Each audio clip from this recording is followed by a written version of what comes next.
میں نے عمر بھر کے تجربے کے بعد یہ امور دریافت کیے ہیں، اور میرے ساتھ جو شخص اس پر غور کرے گا وہ اسے سمجھ سکتا ہے۔ میں دیکھتی ہوں کہ اکثر عورتیں اور ناخواندہ مرد بھی ایسی باتوں پر غور نہیں کرتے، اس لیے کہ ان کو اپنے زمانے زندگی میں بہت سی بک بک جھک جھک کرنا پڑتی ہے۔ میرے خیال میں مرد عورت دونوں اپنے اپنے رتبے اور اغراض کو سمجھ لیں تو ان میں ہرگز ملال نہ ہو، بہت سی آفتیں ٹل جائیں اور بہت سی دور ہو جائیں۔ مگر ایک مشکل ہے کہ جب کسی کو بات کی فہمائش کی جائے تو اکثر یہی جواب ملتا ہے، او جی جو تقدیر میں ہوگا ہو کے رہے گا۔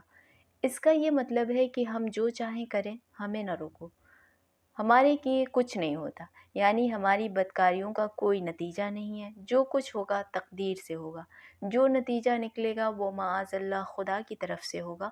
یہ لوگوں گفتگو اگلے زمانے میں کسی قدر بامعنی بھی تھی، کیونکہ اس زمانے میں اتفاق سے گھڑی بھر میں کچھ کا کچھ ہو جایا کرتا تھا۔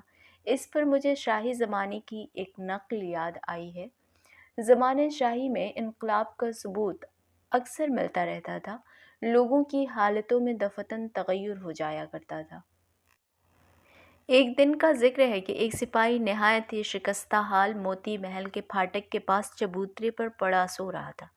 قضائے کار نماز صبح کے بعد ٹہلتے ہوئے بادشاہ ادھر آ نکلے۔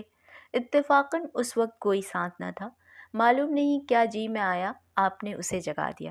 وہ سپاہی یوں ہی نیند سے آنکھیں ملتا ہوا اٹھا، جہاں پناہ پر نگاہ پڑی، پہلے تو گھبرا گیا، پھر ایک ہی مرتبہ سنبھل کے اپنی حالت کو دیکھا، فوراً تلوار نظر کی۔ بادشاہ نے نظر قبول کر لی۔ زنگ آلودہ تلوار تھی، میان سے بدقت نکلی۔ پھر دیکھ بھال کر اس تلوار کی تعریف کی اور میان میں کر کے اپنی کمر میں لگا لی۔ خود جو ولایتی باندھے ہوئے تھے، جس کا طلائی قبضہ تھا، ماں کمر مرصع اس کو حوالے کی۔ اسی موقع پر حضور عالم خطاب علی نقی خاں وزیر اودھ آ گئے۔ جہاں پناہ نے اس جوان اور اس کی تلوار کی تعریف کی۔ بادشاہ: دیکھنا بھائی کیا سجیلا جوان ہے، اور تلوار بھی اس کے پاس کیا ہی عمدہ تھی۔ کمر سے تلوار نکال کر یہ دیکھو۔ وزیر: قبلۂ عالم، سبحان اللہ، مگر حضور سا جوہر شناس اور قدردان بھی تو ہو، جب تو ایسے لوگ اور ایسی چیزیں دستیاب ہوتی ہیں۔ بادشاہ: مگر دیکھنا بھائی میری تلوار بھی کچھ ایسی بدزیب نہیں ہے۔ وزیر: ذل سبحانی کی تلوار اور بدزیب؟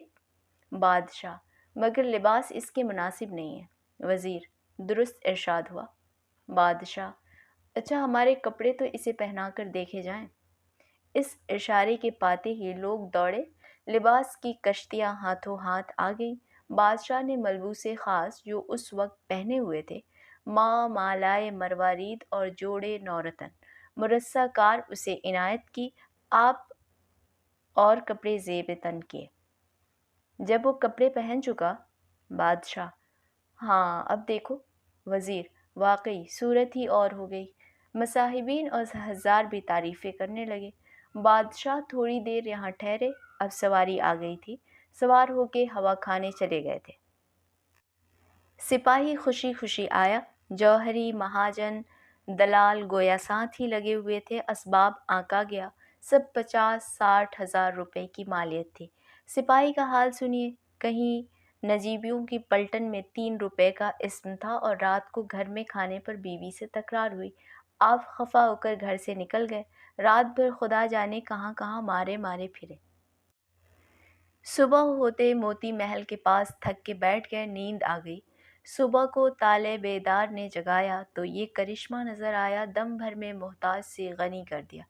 اس طرح کے واقعے شاہی میں اکثر ہوا کرتے تھے، اور ایسے ہی زمانے میں ان کا ہونا ممکن ہے، جبکہ عنان حکومت ایک شخص کے ہاتھ میں ہو اور وہ کسی قاعدے اور قانون کا پابند نہ ہو، ملک کو اپنی ملک اور خزانے کو اپنا مال سمجھے۔ انگریزی عملداری میں ان فضول خرچیوں کی گنجائش نہیں ہے۔